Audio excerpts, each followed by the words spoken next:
সবাইকে স্বাগতম আজকের এই ভিডিওতে। আপনারা যারা আমাদের চ্যানেলের নিয়মিত দর্শক তারা জানেন যে আমরা সবচেয়ে গুরুত্বপূর্ণ বাগধারা সমূহের মধ্যে সিমিলার অর্থ বহন করে এরকম বাগধারাগুলোকে একপাশে রেখে তার অর্থগুলো আমরা পার্ট বাই পার্ট হিসেবে আপলোড করছি আমাদের ইউটিউব চ্যানেলে। তো আজকে হচ্ছে পার্ট 5। এর আগেও 4টি পার্ট আমরা আপলোড করে ফেলেছি আমাদের চ্যানেলে। আপনারা যদি ওই পার্টগুলো দেখতে চান আমাদের চ্যানেলটি ঘুরে আসতে পারেন।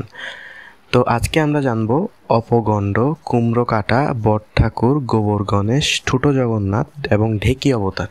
এই 6টা বাগধারার অর্থ একটাই, সেটা হলো অকর্মণ্য, বা আমরা চাইলে এখানে অকর্মণ্য জায়গায় অপদার্থ বলতে পারি, তবে অকর্মণ্যটা এক্ষেত্রে বেশি সঠিক ধরা হয়।